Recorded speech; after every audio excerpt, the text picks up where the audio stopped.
Amados hermanos míos en el Señor, el Evangelio que la Iglesia propone hoy a nuestra consideración, Domingo de Pasión, Domingo último de Cuaresma que precede ya al Domingo de Ramos o comienzo de la Semana Santa. El Evangelio, digo, que la Iglesia propone hoy a nuestra consideración está tomado de San Juan y contiene una diatriba o discusión de nuestro Señor con algunos fariseos. Le decía el Señor: ¿quién de vosotros me podrá acusar a mí de pecado? Si os digo la verdad, ¿por qué no me creéis? El que es de Dios, escucha las palabras de Dios. Por eso vosotros no las oís, no las escucháis, porque no sois de Dios. Dijeron los judíos: ¿no decimos nosotros que estás endemoniado, poseído por el demonio? Y decía Jesús: yo no estoy poseído del demonio, sino que honro a mi Padre. Si alguno escucha mis palabras, no conocerá la muerte.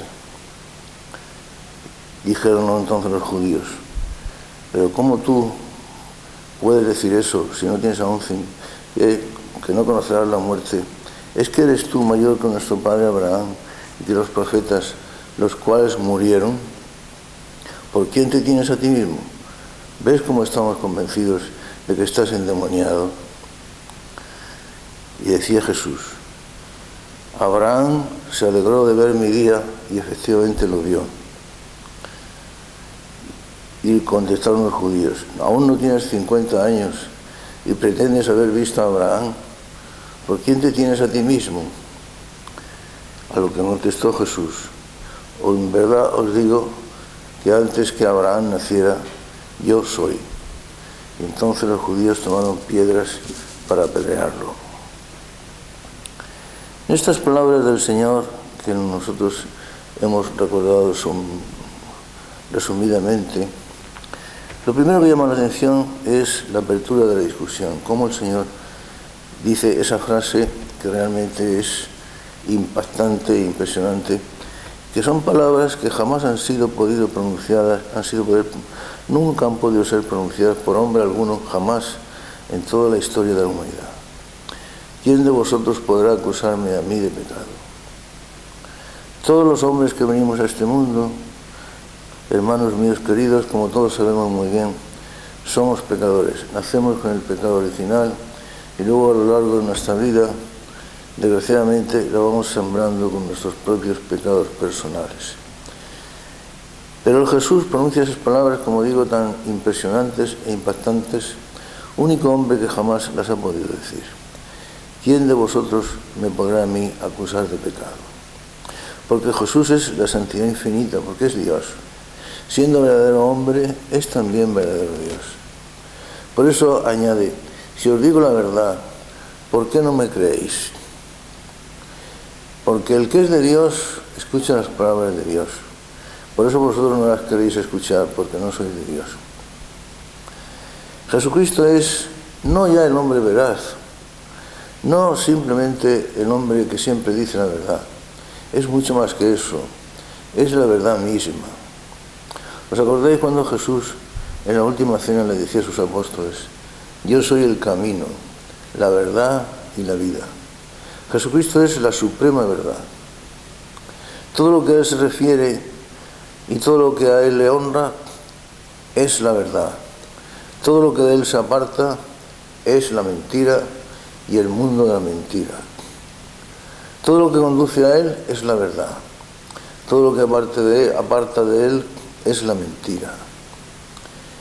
Pero ¿por qué los hombres no han querido escucharla? Es la suprema verdad, es la infinita bondad, es la infinita sabiduría, es la infinita honradez, es el infinito amor y la infinita ternura que ha venido a este mundo a demostrar a los hombres su amor dando la vida por ellos, porque nadie demuestra más amor que aquel que da la vida por sus discípulos. Y sin embargo, los hombres no escuchamos sus enseñanzas, no escuchamos sus palabras, no queremos oír sus requerimientos, no queremos aceptar sus ofrecimientos de cariño, de amor, de ternura. la mano de salvación que nos tiende. Decía San Juan, evangelista, en el prólogo de su evangelio, que vino a los suyos, pero los suyos no le recibieron. Él era la luz que ilumina a todo hombre que viene a este mundo, pero los hombres prefirieron más y mejor las tinieblas a la luz. Y esa es la situación en la que sobre todo estamos viviendo en el mundo de hoy, queridos hermanos míos. El rechazo de Dios, el rechazo de Jesucristo y por lo tanto el rechazo de la verdad, el rechazo de la honradez, el rechazo de la justicia, el rechazo del bien. Porque es así. El que no es de Dios no escucha las palabras de Dios. Por eso vosotros no las oís, porque no sois de Dios. Y decían los apóstoles. No decimos nosotros que estás endemoniado. Además de no querer escucharle, además del rechazo a la verdad, a la bondad, al ofrecimiento del bien, al ofrecimiento del amor. Encima, además de eso, los hombres acusamos a Jesucristo, nada menos que a Jesucristo, la bondad infinita, el amor de Dios infinito hecho hombre en Jesucristo. Lo acusamos nada menos que de estar poseído por el demonio. Realmente los hombres, todos nosotros, vivimos en un mundo caótico en el que todo parece indicar, hermanos míos, que nos hemos vuelto locos. Hemos rechazado a Dios abiertamente. Durante todas las épocas de la humanidad, desde que el Verbo se hizo carne y vino a este mundo, en Jesucristo, pues ha habido buenos y malos. Ha habido gentes que han seguido a Jesucristo, que han oído sus enseñanzas y las han secundado, y otros que las han rechazado.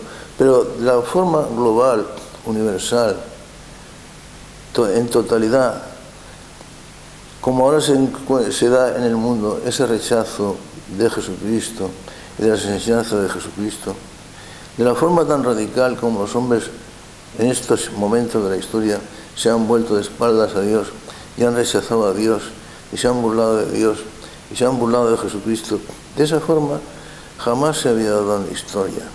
Y sin embargo así es. La verdad rechazada por el error, la bondad rechazada por el mal, el amor rechazado por el odio. Esa es la situación. Y encima le acusamos de que está endemoniado.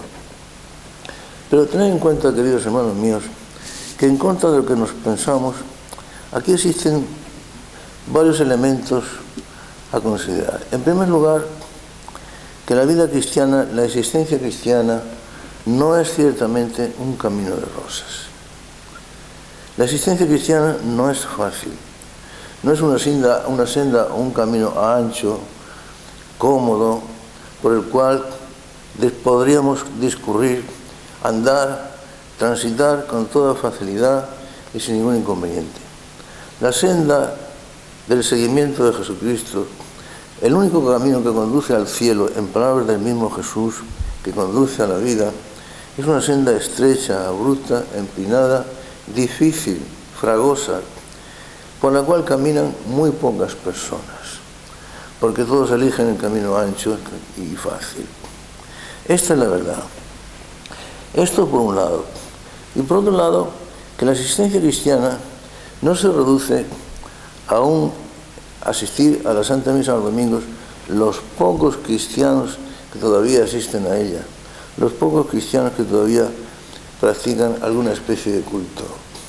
La vida cristiana, la existencia cristiana, es como dice la expresión, existencia cristiana, ha de llenar todo lo que es nuestra vida, todas nuestras actividades, nuestros pensamientos, nuestros quehaceres, nuestros deseos, nuestros sentimientos, todas nuestras actividades.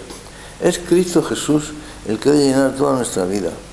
Desde el momento que nos bautizamos, quedamos destinados a vivir su propia vida y a compartir su propia muerte.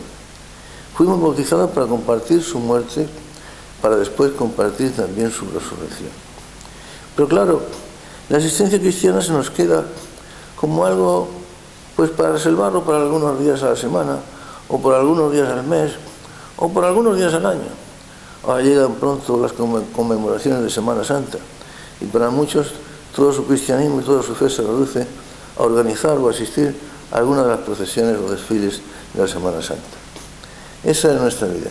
Por una parte, no nos hemos tomado en serio el mensaje que Dios, a través de Jesucristo, vino a traernos.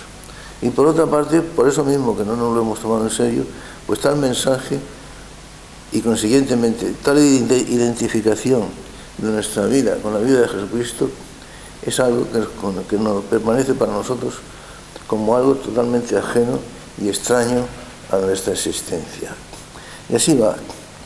Pero hemos de tener en cuenta, como hemos dicho antes, que la vida cristiana no es un camino de rosa. Por eso, para aquellos que sí han querido ser fieles a Jesucristo, que también los hay, que también existen los buenos cristianos, las almas de buena voluntad, las almas que buscan a Dios, a veces parece que no lo pueden, que no lo encuentran por ninguna parte, pero buscan sinceramente a Dios.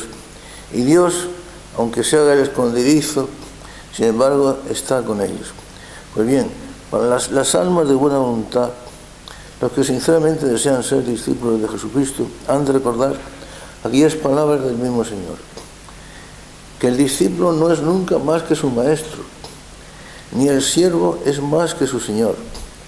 Le basta al discípulo, decía Jesús, ser igual que su maestro, y al siervo ser igual que su Señor. Por lo tanto, seguía diciendo Jesucristo, si al padre de familias le llamaron Belcebú, que estaba endemoniado y poseído por el demonio, ¿qué no dirán de vosotros? Por lo tanto, queridos hermanos míos, para los que son fieles y seguidores de Jesucristo, los que sinceramente buscan a Dios, los que verdaderamente aman a Jesucristo, cuando el mundo se les vuelva en contra y los odie y los persiga y los calumnie, han de recordar estas palabras del Señor. ¿Pero qué podéis esperar? Si el padre de familia dijeron que tenía pacto con Belcebú, y más todavía, que estaba poseído por Belcebú, que estaba endemoniado, ¿qué podrán decir de vosotros? ¿Qué nos puede extrañar? ¿Qué puede extrañar a los verdaderos cristianos cuando el mundo los desprecia, los odia y los persigue? Si el mundo os odia, decía Jesucristo, sabed que me ha odiado a mí antes que a vosotros. Si el mundo os persigue porque no sois del mundo. Aunque estéis en el mundo, no sois del mundo, sino que yo os escogí del mundo. Ha de haber siempre una profunda y constante contraposición entre la vida cristiana y los criterios del mundo. Cuando la vida de una persona determinada sigue en conformidad con los criterios y con los modos de proceder del mundo, es porque esa persona en absoluto vive la existencia cristiana. Cuando el cristianismo que vive alguien que pretende serlo, es decir, que pretende ser cristiano, es un cristianismo fácil, un cristianismo de confort, un cristianismo de triunfos, de aplausos, de éxitos, un cristianismo en el que está ausente la cruz de Jesucristo, un cristianismo aplaudido. Este cristianismo no es tal, no es el verdadero cristianismo, queridos hermanos míos. Como decía San Pablo, el apóstol San Pablo, en la segunda carta a Timoteo, en una expresión que nosotros muchas veces hemos citado: todos los que quieran vivir según Cristo padecerán persecución. Como veis, estas palabras están en perfecta conformidad con las del Maestro. Si del padre de familia dijeron que tenía pacto o que estaba poseído por el demonio, ¿qué no dirán de vosotros? Si me persiguieron a mí, ¿qué harán con vosotros? En este punto no podemos ser optimistas vistas las cosas de esta manera. El verdadero cristiano será siempre perseguido, incomprendido, calumniado y, en último término, incluso habrá de estar dispuesto, como ciertamente ocurrirá de alguna manera, a dar la vida por Jesucristo. Por eso, queridos hermanos míos, desconfiad de los cristianismos fáciles, desconfiad de los triunfalismos, desconfiad de los caminos anchos, seguros y cómodos, confortables. Tened en cuenta que vivimos una época en la que el demonio, príncipe de este mundo, engañador de este mundo, ha conseguido descalificar dejar sin efecto la cruz de Cristo, difuminar la cruz de Cristo, hacer desaparecer el sentido y el misterio de la cruz del horizonte de la vida cristiana. El cristianismo que la Iglesia actual, o algunos portaestandartes de la Iglesia actual, algunos pastores de la Iglesia actual, están predicando a los cristianos, es el cristianismo del confort, de la comodidad, de la ausencia de cruz, de la ausencia del sentido del pecado, de la no necesidad de la penitencia y de la conversión. Con lo cual, la cruz de Cristo está siendo completamente desvirtuada. Con lo cual, el cristianismo está siendo absolutamente falsificado. ¿Y cuántos son los fieles que hoy día están viviendo su catolicismo, creyendo que viven ciertamente un catolicismo, cuando en realidad, de verdad, de hecho, aunque ellos no lo sepan o lo dejen de saber, han dejado de ser católicos? Esto es de verdad.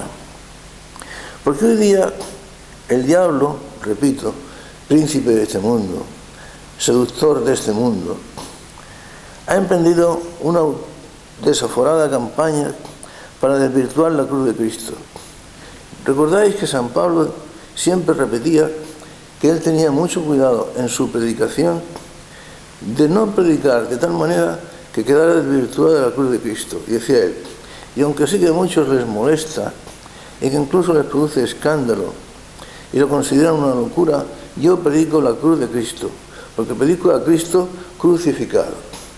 No a un Cristo triunfalista, sino a Cristo crucificado. Y esta expresión, queridos hermanos míos, y estoy hablando con toda seriedad, conscientes todos de que estamos en presencia de Dios, esta expresión de que yo predico, de San Pablo, de que yo predico a Cristo y crucificado, aunque sea escándalo para unos y locura para otros, habríamos de tenerlo en los tiempos presentes sumamente en cuenta y especialmente en consideración.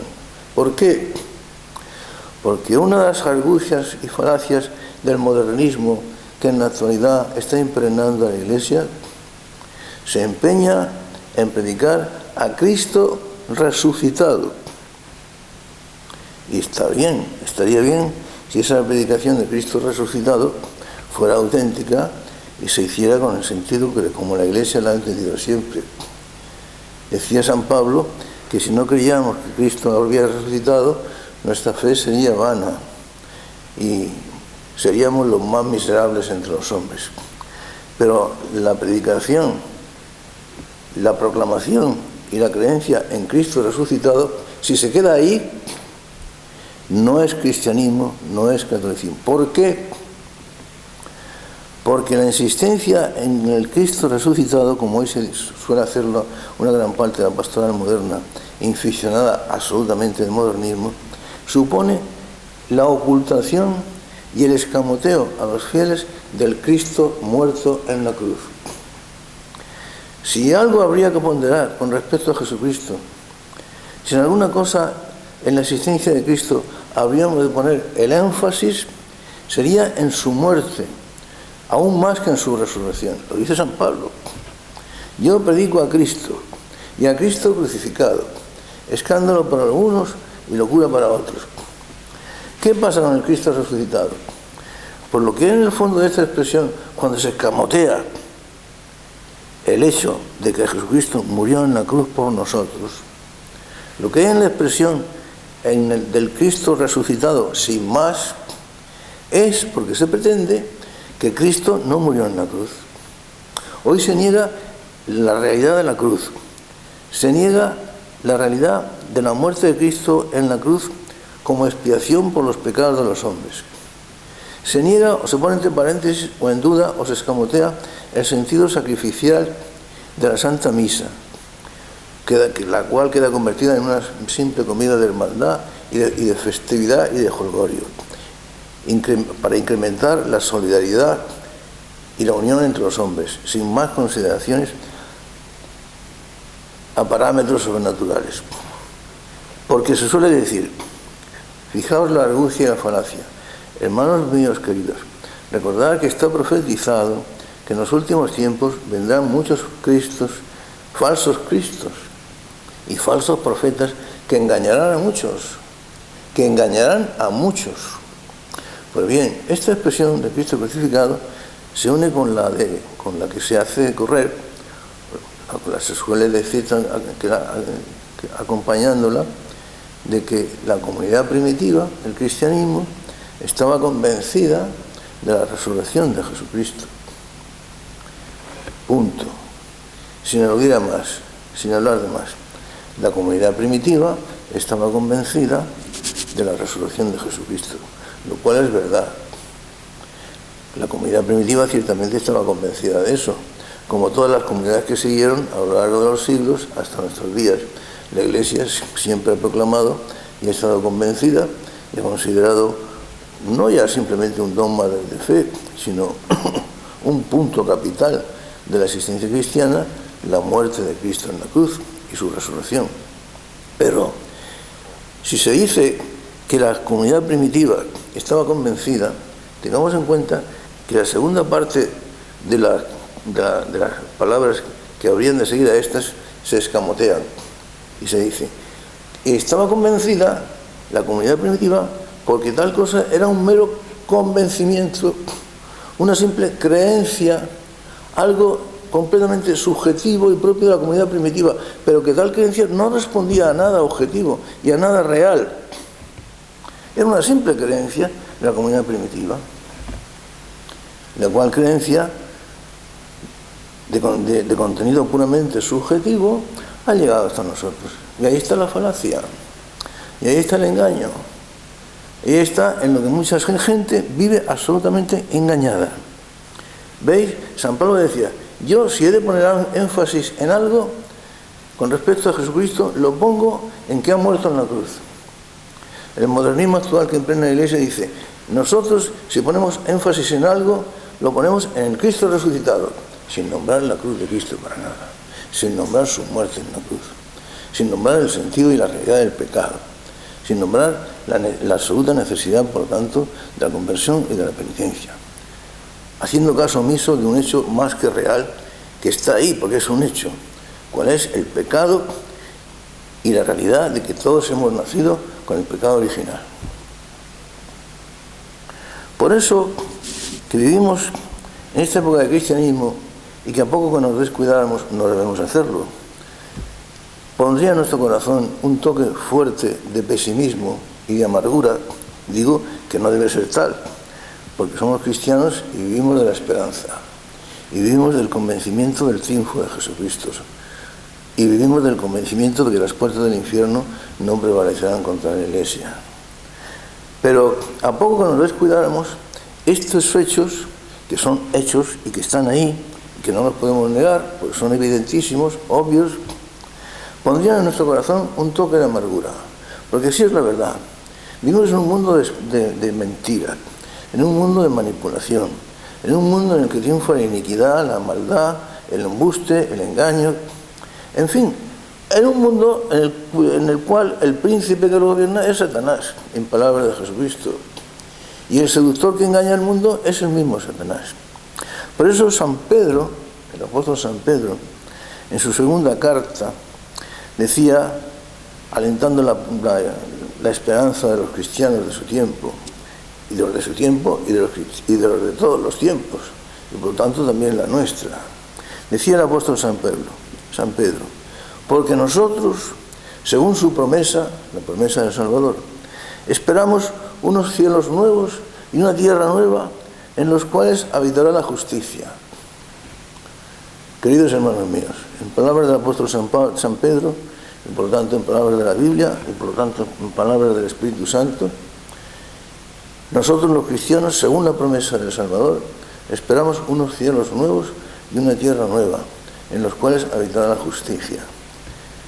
Y algo que hemos de hacer resaltar en estas palabras del apóstol San Pedro es la consideración de que la justicia habitará solamente en los cielos nuevos y en la tierra nueva.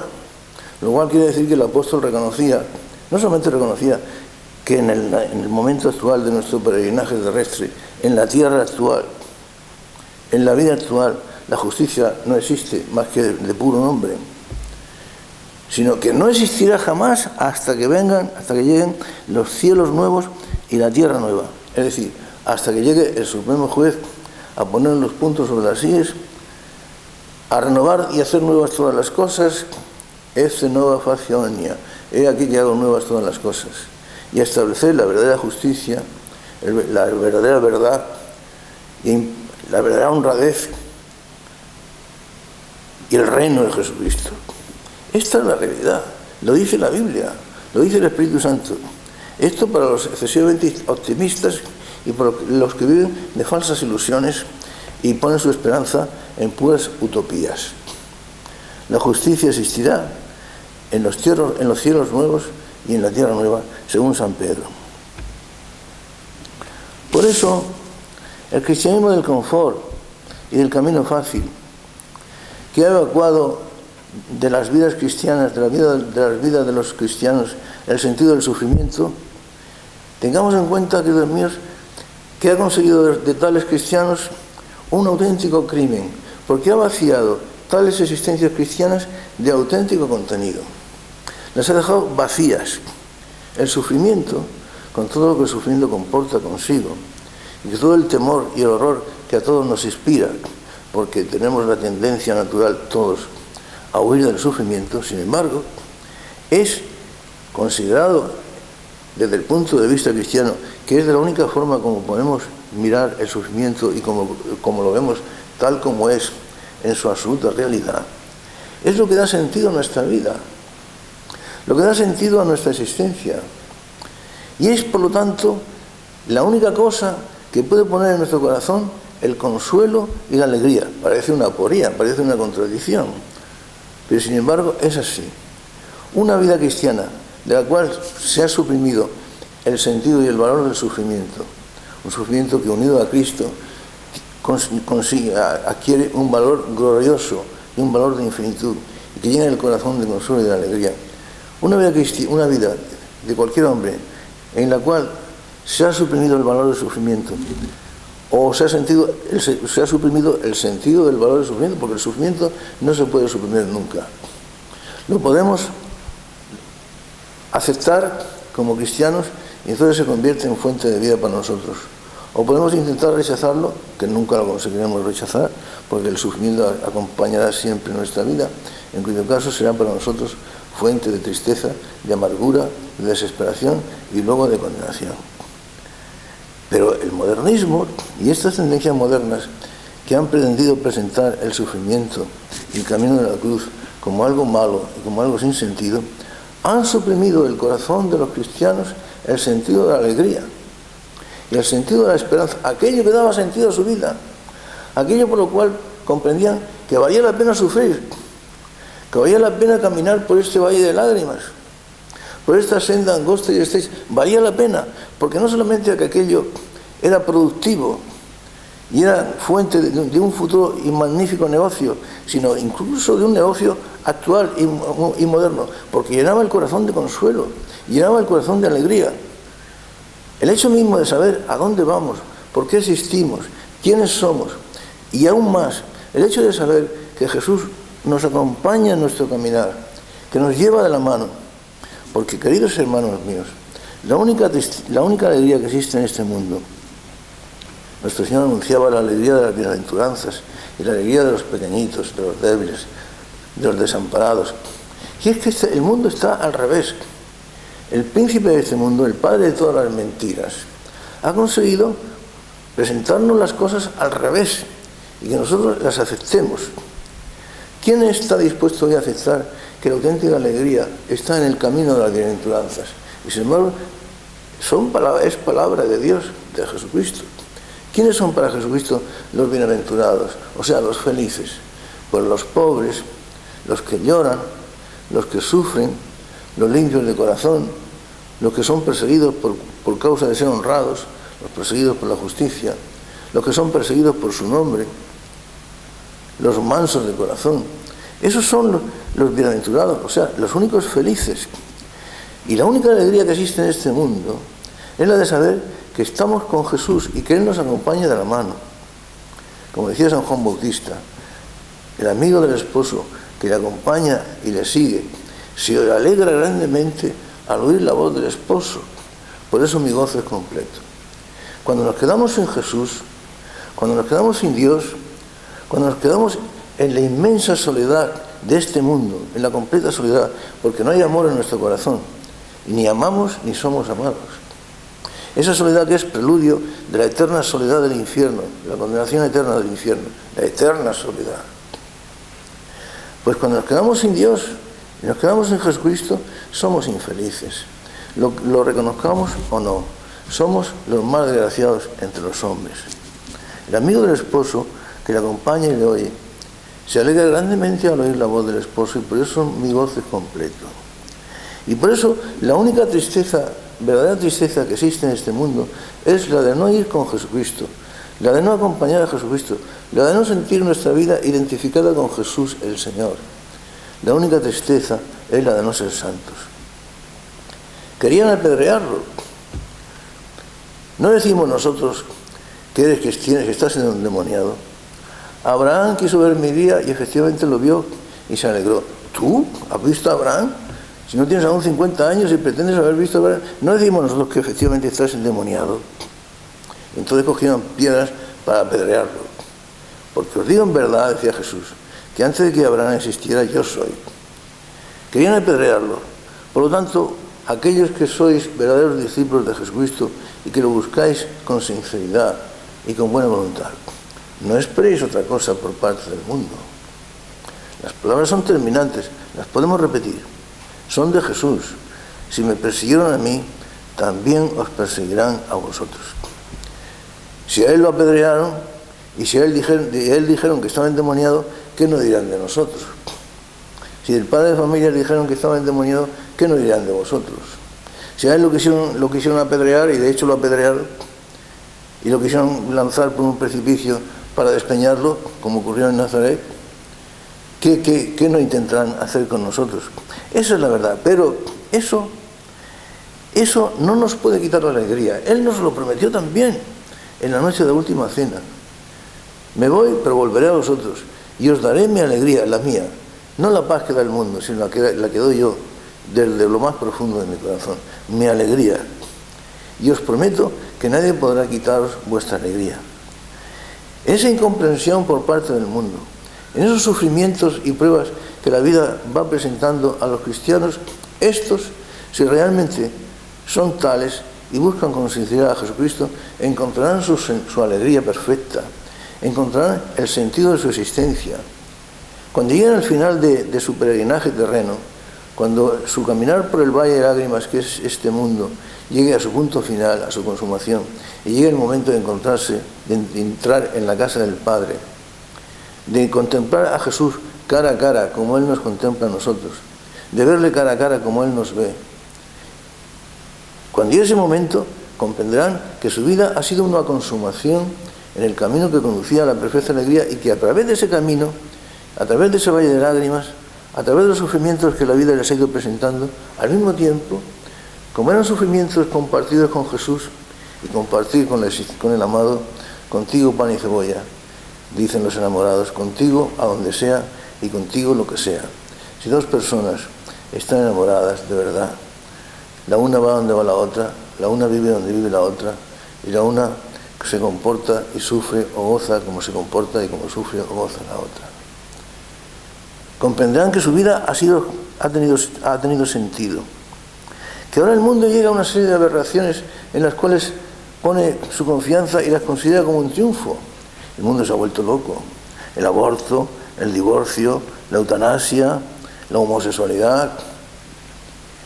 Dios, en su infinita bondad y en su infinita justicia, ha dejado que los hombres caigamos en tal grado de aberración desde el momento en que, libre y voluntariamente y absolutamente conscientes, hemos decidido prescindir de Él. Entonces Dios pues nos deja por lo nuestro. Y así como Jesús decía, el que me sigue no anda en tinieblas, porque yo soy la verdadera luz que alumbra este mundo, pues los que no lo quieren seguir, a partir de ese momento, andan en las tinieblas. Y como decía también Jesús, un ciego que va guiando a otro ciego, los dos caen en el pozo. ¿Y en qué pozo? En el pozo de las más profundas aberraciones, en el pozo del vacío del alma, en el pozo de la más profunda amargura, en el pozo de la más intensa desesperación. Y esta amargura y esta desesperación y este vacío, que son preludios de la eterna desesperación, del infinito vacío, ahora para nosotros incomprensible, que los condenados sufrirán en el infierno. Pero ese no es el camino, ni es la consumación de la vida de los verdaderos discípulos de Jesús. La victoria que vence al mundo es nuestra fe. Y en un mundo descreído es necesario, más que nunca necesario, que los verdaderos cristianos den a ese mundo descreído, en medio de ese mundo descreído, el testimonio de su fe. En un mundo que considera que Jesucristo es un embaucador, que está endemoniado y que es un blasfemo porque pretende ser Dios, en un mundo que le niega a Jesucristo su divinidad, en un mundo que lo odia, los cristianos han de dar testimonio como nunca de que realmente aman a Dios, aunque sea exponiendo su vida, que realmente son amigos de Jesucristo, como prueba de amor, dispuestos incluso a dar la vida por el amigo, como decía Jesús. El mundo de hoy más que nunca necesita la Iglesia, los cristianos auténticos y verdaderos, aquellos que dan testimonio de Jesucristo, pero no con guitarras y panderetas, sino con su propia existencia, con el vivir de cada día, con el cumplimiento del deber de cada día, con la aceptación amorosa del sufrimiento de cada día, con la aceptación del dolor por amor a Jesucristo, con la aceptación de todas las renuncias que sean necesarias y todas las roturas del corazón que sean necesarias para ser fieles a las enseñanzas de Jesucristo. Porque aquel que no renuncia a todo lo que posee no puede ser mi discípulo. Porque aquel que busca su propia vida la perderá. En cambio, el que pierde la vida por amor de mí la encontrará. Estos son los cristianos que el mundo de hoy necesita y estos son los cristianos que el mundo va a necesitar. Próximo domingo, Domingo de Ramos, la Semana Santa, ojalá esta Semana Santa sea una semana de devoción, de fervor, de amor a Jesús crucificado y de luz que ilumine el camino de todos los hombres, los que caminamos en este valle de tinieblas y de confusión.